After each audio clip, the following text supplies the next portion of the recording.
1947 کے اقوام متحدہ کے تقسیم کے منصوبے تک کے واقعات۔ 20ویں صدی کے اوائل میں فلسطین کے نام سے جانا جانے والا خطہ عثمانی حکومت کے تحت تھا، لیکن پہلی جنگ عظیم کے دوران برطانوی افواج نے اس علاقے پر قبضہ کر دیا۔ جنگ کے بعد لیگ آف نیشنز نے برطانیہ کو فلسطین کا انتظام کرنے کا مینڈیٹ دیا۔ اس دوران فلسطین میں یہودی تارکین وطن اور عرب اکثریت کے درمیان کشیدگی بڑھ گئی۔ برطانوی حکومت کی طرف سے جاری کردہ 1917 کے بیلفور اعلامیے میں فلسطین میں یہودی لوگوں کے لیے قومی گھر کے قیام کی حمایت کا اظہار کیا۔ فلسطین میں یہودیوں کی نقل مکانی میں اضافہ ہوا، جس کے نتیجے میں عرب آبادی کے ساتھ مزید تصادم ہوا۔ 1930 کی دہائی میں یہودیوں اور عرب برادریوں کے درمیان پرتشدد جڑیں شروع ہوئی۔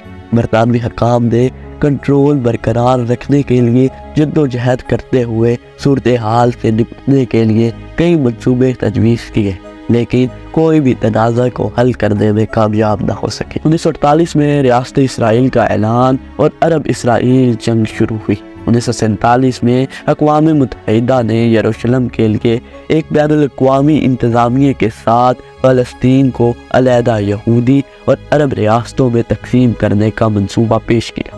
ظاہر ہے فلسطینی یہ نہیں ماننے والے تھے۔ 1947 کا اقوام متحدہ کی تقسیم کا منصوبہ قرارداد 181 اقوام متحدہ کی جنرل اسمبلی نے 29 نومبر 1947 کو منظور کیا تھا۔ اس کی یہودی قیادت نے حمایت کی، لیکن عرب ریاستوں اور فلسطینی عرب قیادت نے اسے مسترد کر دیا۔ اس منصوبے کا مقصد فلسطین میں الگ الگ یہودی اور عرب ریاستیں قائم کرنا تھا۔ 14 مئی 1948 کو یہودی ایجنسی کے سربراہ ڈیوڈ بین گورین نے ریاست اسرائیل کے قیام کا اعلان کیا۔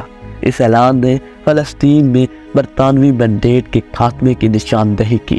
فوری طور پر مصر، ایران، شام اور عراق سمیت پڑوسی عرب ریاستوں نے اسرائیل کے قیام کو روکنے کے لیے یلغار شروع کر دی۔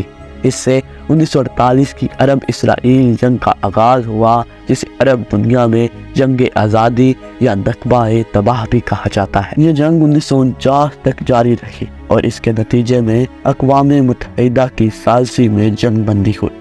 اس تنازع کے دوران اسرائیل نے اقوام متحدہ کے تقسیم کے منصوبے کے طے کردہ حدود سے باہر اپنے علاقے کو پھیلا دیا۔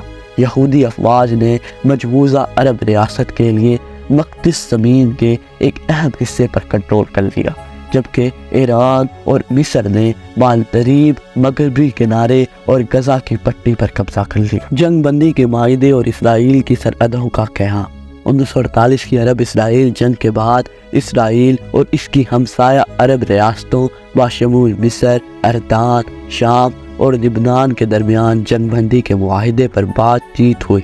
ان معاہدے کا مقصد عارضی جنگ بندی لائن قائم کرنا اور کچھ فوری تنازعات کو حل کرنا تھا۔ 1948 میں اسرائیل کے قیام کے ارد گرد کے واقعات اور اس کے نتیجے میں عرب اسرائیل تنازعات نے خطے میں جاری کشیدگی اور تنازعات کی بنیاد رکھی، جس سے آنے والے عشروں تک مشرق وسطیٰ کے جغرافیائی سیاسی منظرنامے کی تشکیل ہوئی۔